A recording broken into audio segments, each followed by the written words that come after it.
자, 계속해서 사무엘 상하, 열왕기 상하에 이어서 역대 상하로 이어갑니다. 자, 사무엘 상하부터 시작을 해서 열왕기 상하, 역대 상하는요, 도시락의 주인공들이기 때문에 누가 이것을 먹느냐에 따라서 이어지는 것이기 때문에 절대로 떼어서 설명할 수가 없습니다.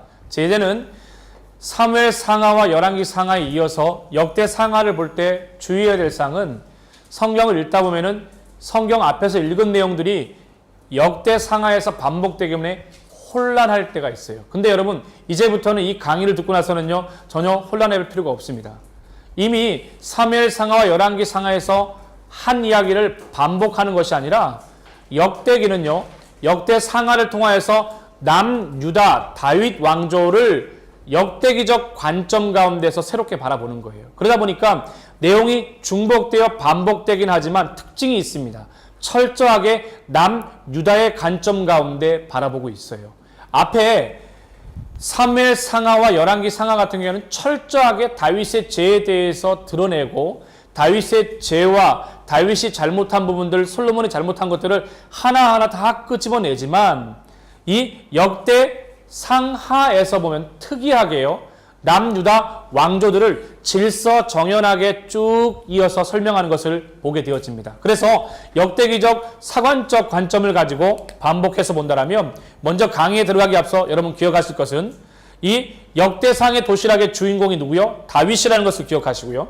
역대하의 도시락의 주인공이 남유다의 다윗의 아들 솔로몬과 남유다 왕조입니다.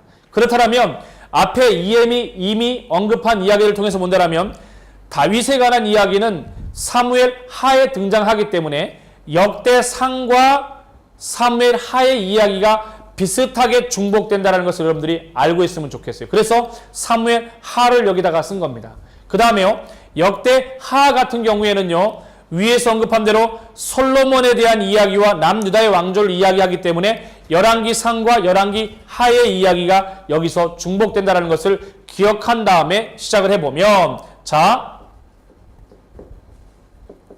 역대상은요, 전체 29장으로 이루어져 있는데 여기에 보면은 도시락 자체의 삼각김밥, 주인공은 누굽니까? 다윗이 되겠습니다. 1장부터요 29장까지 되어져 있는데 여기에 보면 무엇이 집중적으로 소개되고 있냐면 다윗의 족보에 대해서 소개하고 있습니다. 그래서 제일 먼저 우리가 살펴봐야 될 것 중에 하나는요, 다윗의 족보에 대해서 역대상에서 언급하는 것을 주목해 볼 필요가 있습니다. 제일 먼저 아담부터 아브람까지의 족보를 언급하고요. 아담부터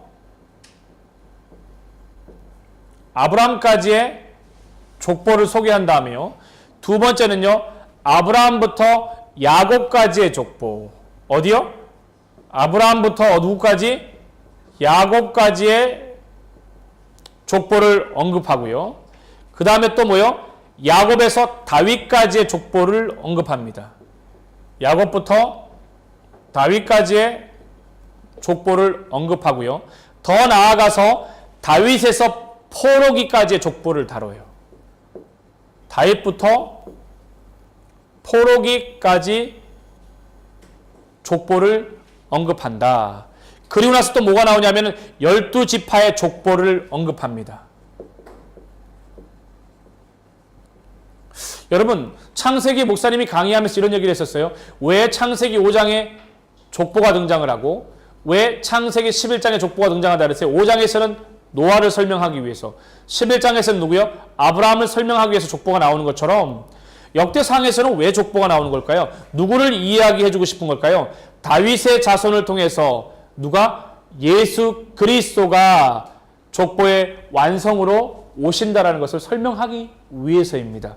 그래서 또 어떤 족보들이 나오게 되어지느냐? 12지파의 족보에 이어서요, 남은 자들의 족보, 남은 자의 족보가 나오게 되어지고요. 7번째는요, 사울의 족보가 언급되어진다. 이런 특징적인 차이가 있어요. 여기서 목사님이 잠깐 여러분들에게 팁을 주면요, 사무엘과 열왕기 하 그리고 역대기를 비교해 보면요, 어떤 차이가 있는지 한번 보세요. 사무엘과 열왕기, 사무엘 상하와 열왕기 상하의 역대 상하를 한번 비교해 보면 어떤 특징이 있느냐? 사무엘 상하, 열왕기 상하는요, 선지자적 관점입니다. 선지자적 관점이에요. 그런데 역대 상하는 어떤 관점이냐? 제사장적 관점입니다. 차이가 있죠? 또 사무엘 상하, 열왕기 상하는 어떤 관점이냐면 정치사의 중심을 이룬다면 역대 상하는요, 종교사에 초점을 맞추고 있다. 또 어떤 특징이 있냐? 계속해서 본다면요, 전쟁을 중요하게 다룹니다. 사무엘 상하, 열왕기 상하에서는요, 전쟁을요 중요하게 다루는데 역대 상하는 성전을 중요하게 다룬다. 이것을 여러분들이 잊지 않았으면 좋겠고요. 또 이어서 본다면 어떤 특징이 있느냐? 두 나라의 기록이에요. 이 사무엘 상하, 열왕기 상하에서는요, 두 나라, 어떤 나라겠어요? 북이스라엘과 남유다를 다루는 데 비해서 역대 상하에서는 어디? 남유다만을 다루어 기록한다. 또 어떤 특징이 있느냐? 민족사의 지속성인데, 민족사의 사무엘 상하, 열왕기 상하는 여러 왕들을 통해서 민족사에 대해서 민족사의 지속성인데, 거기에 반해서 역대 상하는 어떤 특징을 가지고 있느냐? 어디에 초점을 맞추고 있냐면은 바로 다윗 계보의 지속성을 두고 있습니다. 다윗 왕조, 다윗의 계보의 지속성을 두고 있어요. 또 하나 어떤 차이점을 가질 수 있냐면은 인간의 실패를 다룹니다. 인간의 실패, 연약함을 다뤄요. 연약함이요. 그러니까 누구부터 시작을 해서 사울과 다윗과 솔로몬의 연약함들을 쭉 나열하는데, 거기에 반해서 역대 상하에서는요, 하나님의 신실하심을 다룹니다. 하나님의 신실하심. 이런 특징적인 차이가 있다는 것을 역대 상에서 여러분들이 알고 있으면 되겠죠. 여러분, 차이가 납니까? 사무엘 상하와 열왕기 상하, 그리고 역대 상하가 차이가 있다는 거 선명하게 알겠죠. 그래서 실제로 성경을 읽어가다 보면 역대상이 중심인물이 다윗이긴 하지만 사무엘 하와 똑같은 이야기가 반복되는 것처럼 보이지만 바라보는 관점의 차이가 철저하게 틀리다라고 하는 역대 사관에 대해서 여러분들이 이해하고 보시면 되겠습니다. 자, 그렇다면 이제 그래픽에 대한 부분들을 이해하겠다면 스토리에 대해서 한번 볼 것 같으면, 스토리는요, 역대상은 하나님께서 남유다의 역사 속에 개입하셔서 새로운 목적을 이루고 하시는 하나님의 통치를 다룬다. 역대상은 남유다 왕국의 역사를 중심으로 기록하고 있는데 사무엘이나 열왕기와 같이 역대상하도 원래는 하나의 책이었습니다. 후기 구약 헬라어 역본인 70인역에서는요 두 권으로 나눠지게 되어졌고요. 역대기라는 이름은요 제롬이 라틴어로 번역한 불가타 성서에서 크로니크롬 리베트라고 하는 단어, 크로니코름 리베트라고 하는 것에서 유래가 되어졌습니다.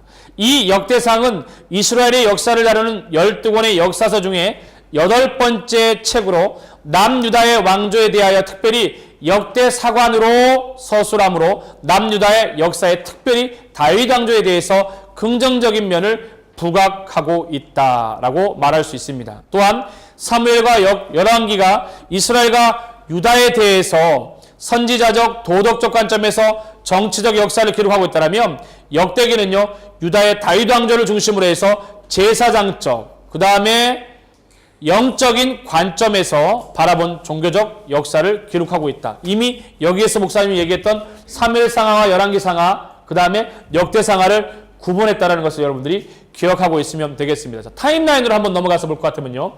계속해서 반복되고 있는데 절대 놓치지 마십시오. 자, 사무엘상부터 한 번 더 복습을 한번 해보면, 자, 여러분들이 한번 불러주세요. 사무엘상은 어디에 등장해요? 중심인물이 누굽니까? 사무엘과 사울을 다루고 있기 때문에, 자, 어디에서부터 사무엘과 사울 안의 등급부터 시작을 해서 다윗의 등급 전까지가 뭐라고요? 사무엘 상에 해당되겠죠. 사무엘 하는 중심인물이 누굽니까? 다윗이니까 다윗의 등극부터 시작을 해서 솔로몬의 등극 전까지가 사무엘 하라고 볼 수 있겠죠.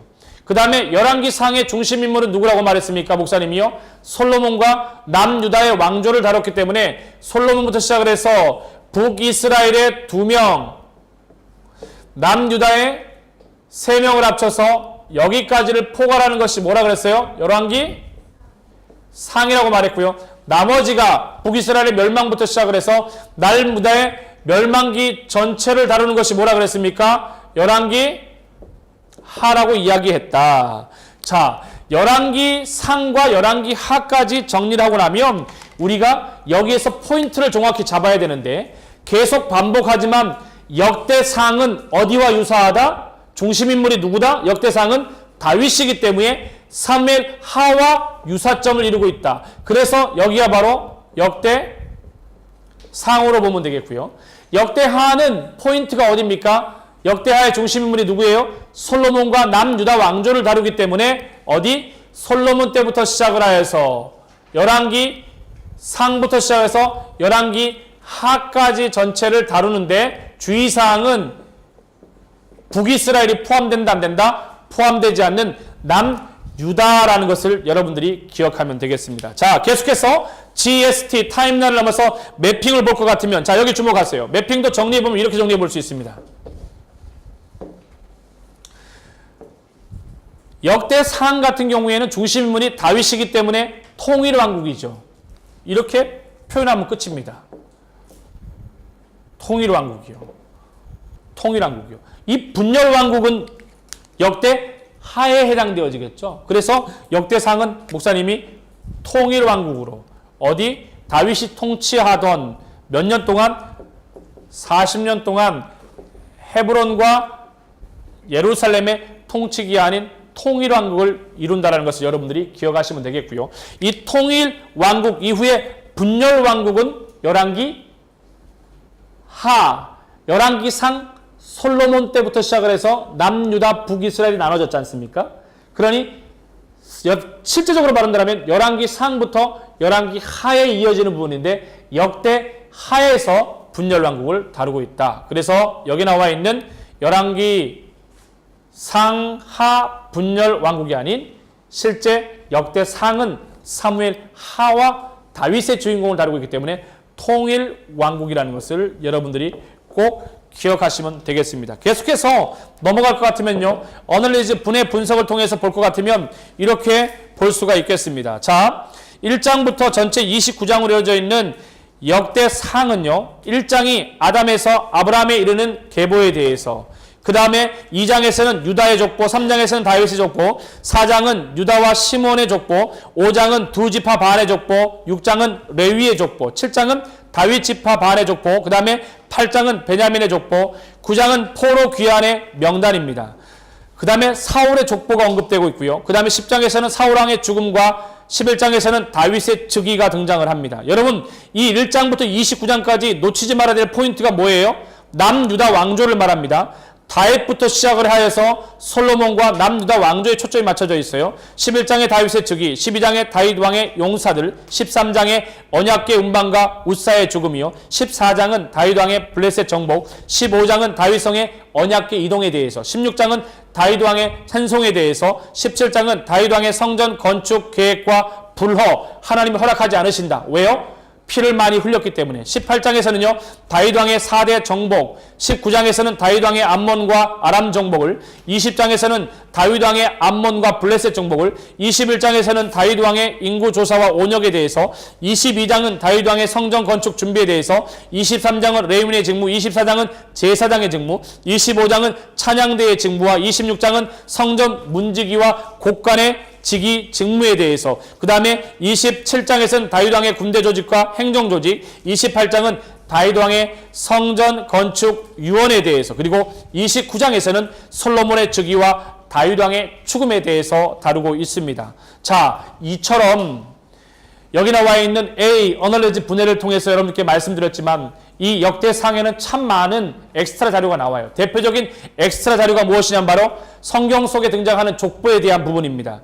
여러분, 구약 성경에는요, 아담부터 노아의 족보가 나오고요, 노아와 그 아들의 족보가 나오고, 셈의 족보와 데라의 족보와 이스마엘의 족보와 에서의 족보와 야곱의 족보와 모세와 아론의 족보와 사울의 족보와 다윗의 족보와 대제사장의 족보가 나오게 되어지고요. 그 다음에 신약 성경에서는요, 예수 그리스도의 족보가 마태복음과 누가복음에 이어져서 나오게 되어집니다. 이와 같이 역대상은 아까 말했던 것처럼 역대기의 사관을 통해서 이해를 해야 하고, 이 사관을 통해서 이해할 때 꼭 기억해야 될 것은 사무엘 하 다윗의 이야기가 중복된다고 해서 똑같다라고 보면은 안 된다라는 것을 여러분들이 기억하시면서 이 역대상을 이해하면 좋을 것 같습니다. 자, 지금까지 G, S, T, M, A, E를 통해서 여러분들과 함께 역대상에 대해서 함께 공부했습니다. 수고 많으셨습니다.